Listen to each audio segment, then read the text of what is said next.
Which is tougher to outsmart? The dreaded Queensland fruit fly, an orc raiding party of chickens, or a band of carrot thieving rats? Stick with me until the end and you'll see how the so-called pests are actually building a stronger, more resilient garden here on my property in subtropical Queensland.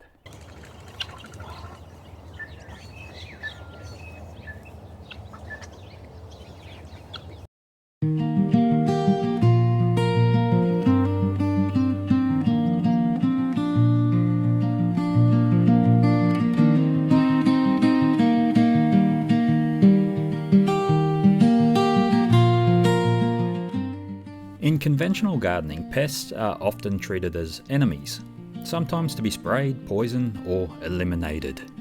But in permaculture, we take a different view. Bill Mollison put it simply, you don't have a pest problem, you have a relationship problem. Pests aren't invaders, they're feedback about balance. Take grasshoppers. On their own, they can chomp through a bed of greens, but when chickens march through like an orc patrol on the hunt, suddenly those grasshoppers become dinner. What was once a pest is now protein, and the system balances itself. That's really the heart of permaculture's philosophy on pests. Don't fight against nature, work with it. Diversity and balance create resilience. In a monoculture, a pest outbreak is a disaster.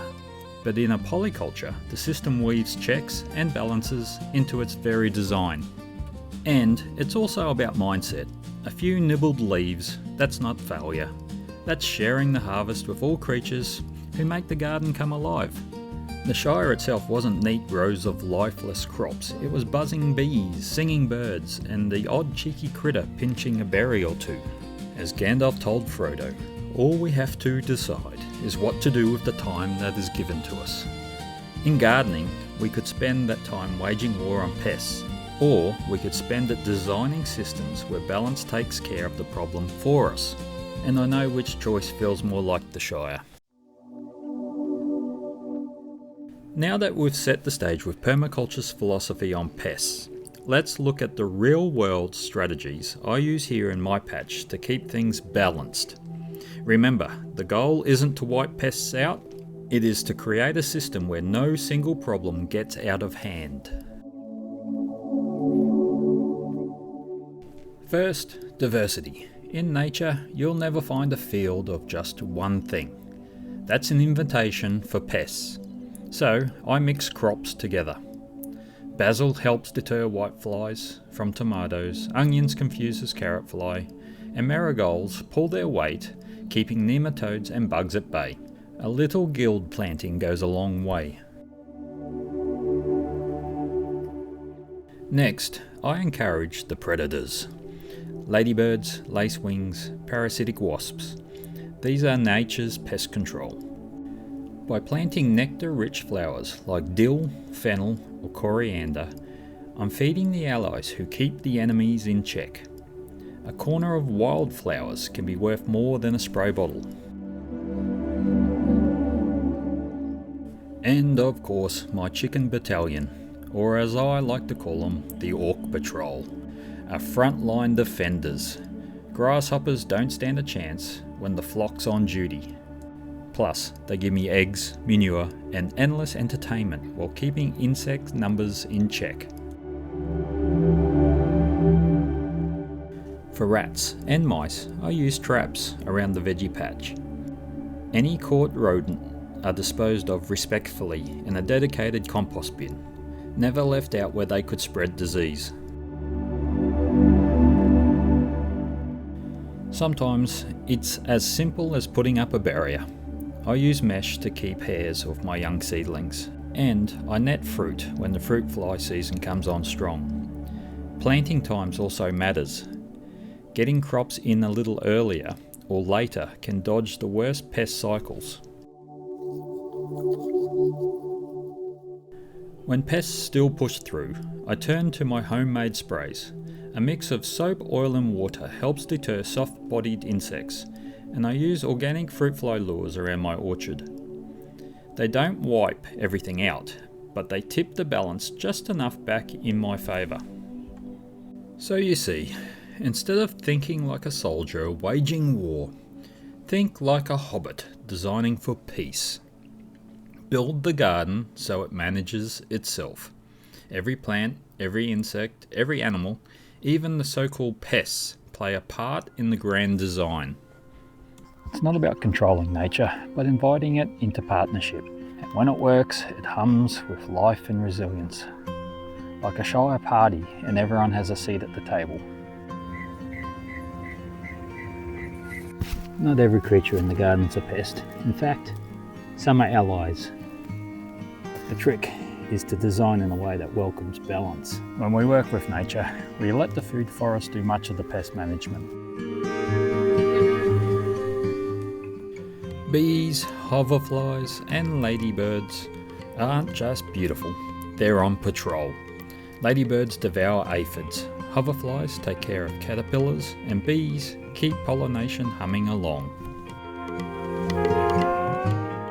Planting flowering guilds, natives to your area. I use acacias, bottlebrush, tea trees, and there's some native rosemary here in Queensland, alongside herbs such as borage and comfrey. Always keep something in flower. Nectar brings in the defenders. Birds are a gardener's best scouts. I had a pair of noisy miners set up a nest in the food forest, and each day I would watch them swoop down, catching insects and grubs, feeding their 2 chicks. Free pest patrol, feathered and tireless. Adding bird baths and habitat trees to encourage insect-eating birds.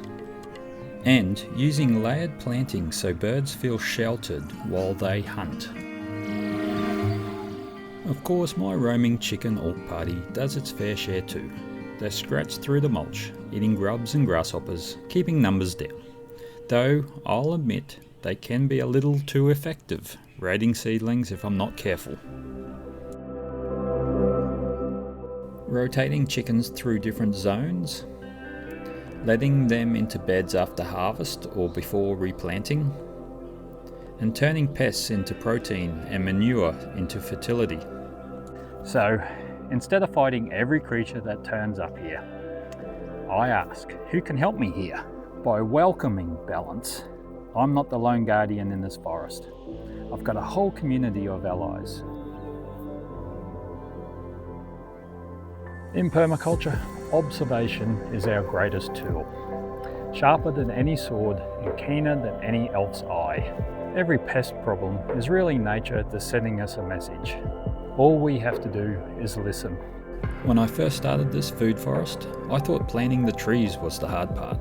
But the real journey began when I noticed the small details. Seedlings nibbled, fruit stung, soiled scratched bare. Each sign is a story. And like a hobbit keeping watch over his pantry, I've learnt that keeping records and walking the land daily is the only way to stay one step ahead. Sometimes I adjust by planting a decoy crop, something tasty for the bugs while my main harvest stays protected. Other times it's as simple as shifting where the chickens roam or adding a few more nitrogen fixing shrubs to bring back balance.